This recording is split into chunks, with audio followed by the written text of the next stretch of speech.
Vamos começar falando do destaque principal de hoje. Foi finalmente anunciado o pacote, de contingenciamento, o pacote de socorro do governo federal às empresas exportadoras afetadas pelo tarifaço de Donald Trump. Isso uma semana depois que o tarifaço entrou em vigor, o governo então assinou as medidas provisórias e anunciou os detalhes desse pacote de socorro às empresas, como o presidente Lula havia antecipado ontem aqui numa entrevista exclusiva, aqui na Rádio Band News FM, na Band News TV, ao jornalista Reinaldo Azevedo. Esse pacote inclui aí um socorro com linhas de crédito no valor de 30 bilhões de reais.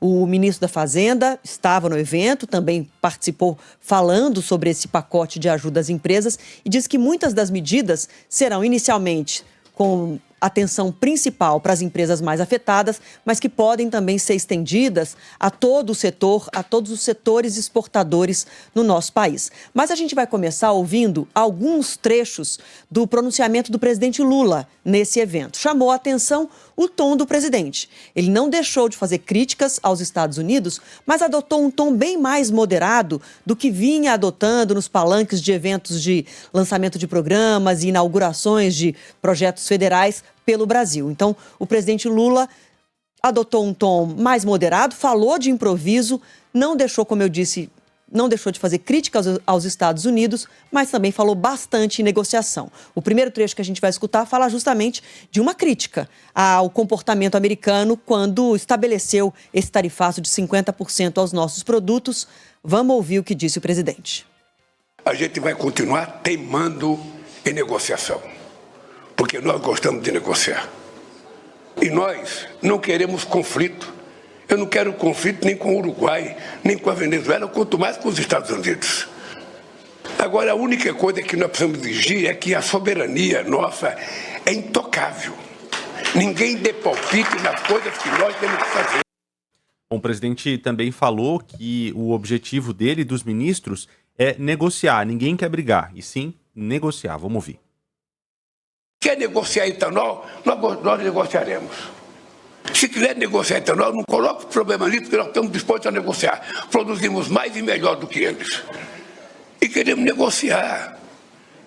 Agora, quem não quer negociar são eles. Quem está com bravata são eles. Se for preciso brigar, a gente vai brigar. Mas antes de brigar, a gente quer negociar. A gente quer vender e quer comprar para os Estados Unidos e para o resto do mundo. No contexto dessa fala, o presidente Lula usou muitas e muitas vezes a palavra negociar e, num determinado momento, ele fez questão de dizer que, nesse momento, o Brasil não está adotando nenhuma medida de reciprocidade. Foi o termo que ele usou, ou seja, o Brasil não está retaliando os Estados Unidos. Ele fez questão de frisar isso e aí, nessa fala que vocês ouviram ao final, ele disse que se for preciso brigar, no sentido de que mais adiante pode ser que outras medidas sejam tomadas, mas ele frisou bastante que não, nesse momento, o Brasil não vai adotar uma política de retaliação ou de reciprocidade. Ele citou, como vocês ouviram, a questão da soberania nacional, disse que a decisão de Donald Trump de adotar esse tarifaço é uma decisão com teor político, ideológico, que não tem base, não tem razão comercial de ser esse tarifaço, e aí sim fez uma crítica direta aos americanos. O presidente Lula disse... Porque os nossos amigos americanos... Vamos seguir, vamos acompanhar o que disse o presidente. Porque os nossos amigos americanos, toda vez que eles resolvem brigar com alguém, eles tentam criar uma imagem de demônio contra as pessoas que eles querem brigar. É assim com a América Latina, é assim com o mundo árabe, é assim com os russos, é assim com o país asiático. E o Brasil não tinha, efetivamente, nenhuma razão para ser taxado, e tampouco aceitaremos qualquer pecha de que no Brasil nós não respeitamos os direitos humanos. Quem falou também nessa cerimônia, estavam presentes ali ministros do governo e também o presidente da CNI, da Confederação Nacional da Indústria, Ricardo Alban, pediu para que novos acordos possam ser fechados e para que isso possa acontecer é preciso haver uma união no país. Vamos acompanhar. Dá muito mais ênfase aos acordos bilaterais. Nós temos que ser uma verdadeira cruzada nos acordos bilaterais. Se for com o Mercosul, ótimo. Se não for com o Mercosul, vamos fazer acordos bilaterais. Porque é aí que nós vamos abrir oportunidades de mercados para que a gente possa trabalhar. E, mais uma vez, juntos, convergentes, sem nenhum problema de termo, cada um seu pensamento, cada um sua ideologia, cada um sua racionalidade. Mas se nós colocarmos o Brasil como nação em primeiro lugar, temos certeza que podemos chegar mais. Bom, vamos até Brasília agora para repercutir essas falas e também com mais detalhes desse pacote de socorro às empresas exportadoras. Quem está chegando ao vivo aqui com a gente é o Caian Messina. Boa tarde, Caian. Oi, boa tarde, Adriana, boa tarde, Renan, e a todos, exatamente, né? E trata-se de uma solução já testada e aprovada pelo governo, não esse governo, mas o governo passado durante a época da pandemia, ou seja, injeção de dinheiro para setores afetados. A expectativa do governo é de que, obviamente, haja uma diminuição nas exportações para os Estados Unidos, mas diante da possibilidade de abertura de novos mercados, isso ao longo do tempo seja realmente diluído. A linha principal desse pacote é uma linha de crédito aí da ordem de 30 bilhões de reais. É realmente muito dinheiro. O governo também pretende comprar produtos perecíveis como frutas, carnes e peixes, além de mel, né? Já que o mel é um importante produto exportado para os Estados Unidos e agora, diante da sobretaxa, fica realmente com uma situação mais complicada. Também haverá o adiamento por até 2 meses da cobrança de tributos, ou seja, é uma injeção de dinheiro indireta, porque, afinal de contas, o dinheiro que os empresários não gastam com tributos, eles podem acabar realmente utilizando para tentar uma sobrevida maior no mercado agora, diante da possibilidade de que os Estados Unidos não comprem mais tantos produtos dessas linhas realmente afetadas. Também há a contrapartida, em troca, os setores beneficiados terão que preservar empregos. Isso ainda não foi totalmente detalhado, né, quantos empregos poderão ser preservados, mas há a promessa dos setores envolvidos de que realmente as demissões sejam evitadas ao máximo. E para finalizar, a busca por novos mercados. O governo garantiu também um investimento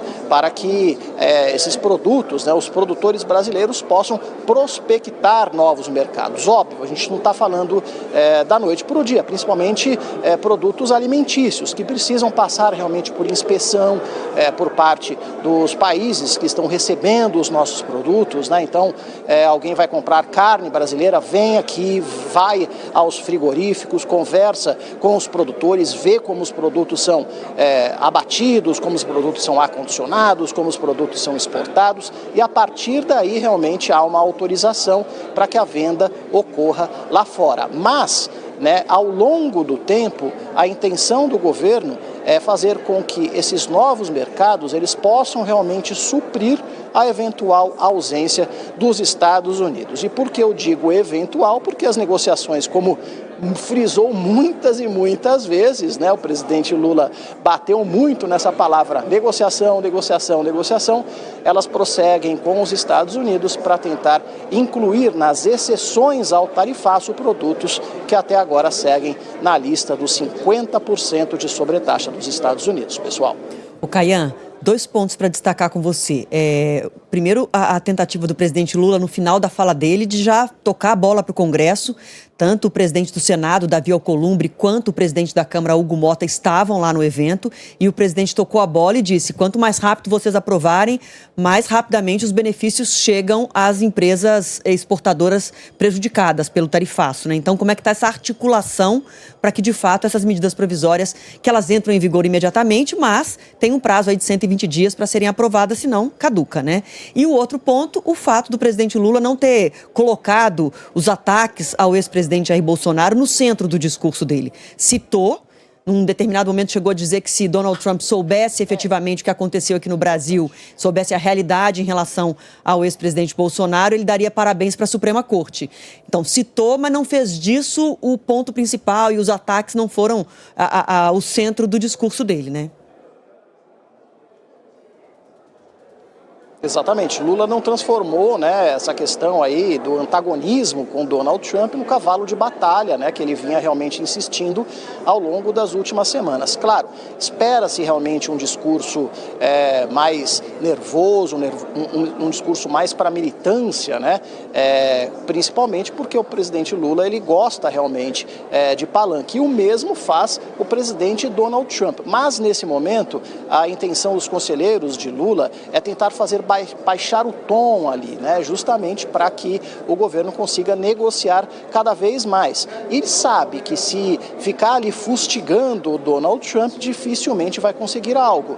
Tanto que a reunião que estava prevista, né, a conversa que estava prevista entre o ministro Haddad e o secretário dos Estados Unidos, ela acabou não ocorrendo justamente por causa da questão ideológica, né, da pressão por parte de Eduardo Bolsonaro, enfim. Então, o Palácio do Planalto sabe que realmente o melhor caminho para conseguir concessões neste momento é negociar.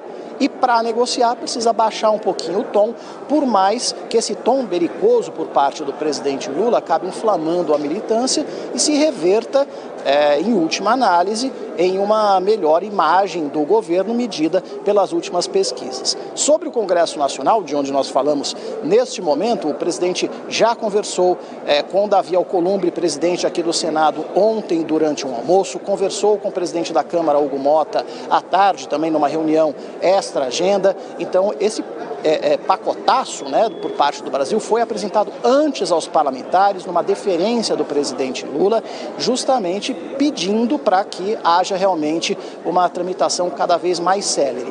Mais do que uma tramitação célere, que isso já foi garantido pelos dois parlamentares, Adriana, a grande preocupação do governo é o chamado jabuti, né? Quando uma MP vem para cá, o pessoal acaba colocando uma coisa, outra ali, que acaba não tendo relação com o texto principal. E às vezes as MPs que vêm com uma intenção, elas saem do Congresso Nacional com outro texto, com outra intenção, algo que é para beneficiar determinado setor acaba beneficiando muito mais gente, a MP vem custando um X, acaba saindo custando 10x para os cofres públicos. Então a intenção do governo é rapidez e, em segundo lugar, garantir que a MP seja mudada minimamente possível. E para finalizar agora, Caian, você falou nos custos disso para o governo. A gente sabe da dificuldade imensa de fazer o ajuste fiscal, de cumprir as metas fiscais. Os ministros falaram sobre isso, de como esse projeto vai ser de fato colocado em prática, essas linhas de crédito, esses benefícios, sem que isso desequilibre as contas públicas? A ideia do governo, né, é justamente que isso seja uma linha de crédito, né, com fundos, não a fundo perdido, né, não é dinheiro dado, não é dinheiro como foi, por exemplo, o auxílio emergencial durante a pandemia. Não, é um empréstimo que está sendo feito pelo governo a setores que têm a capacidade realmente de honrar esses compromissos, né? A gente está falando de grandes exportadores, ou no caso dos menores, gente que realmente tem uma organização capaz de levar produtos brasileiros para fora. Então, o governo espera, obviamente, receber isso com os juros realmente abaixo do mercado, mas, de qualquer maneira, esse dinheiro que está saindo agora, a intenção do governo é que ele retorne, né, ao longo do tempo e retorne principalmente em impostos com a abertura de novos mercados, porque aí isso acaba ativando a economia, o pessoal que poderia ficar ali com o produto parado, estocado, né, podia ter demissão, podia não ter compra, por exemplo, de maquinário após uma eventual paralisação por causa do tarifaço dos Estados Unidos. Com outros mercados, isso não acontece. A economia se aquece e aí o governo acaba recebendo de maneira indireta. Ao mesmo tempo, parte desse pacote, segundo o próprio ministro Haddad, deve ficar fora das metas fiscais, porque foi realmente um evento com o qual ninguém esperava. O ministro Haddad, no entanto, não quer que tudo fique fora, não. Ele quer incluir ali pelo menos uma parte para mostrar ao mercado a preocupação do governo com as contas públicas. Preocupação que tem que ter, né? Obrigada, viu, Caian, pelas informações. A cobertura completa o Caian traz logo mais para a gente no Jornal da Band. Até mais.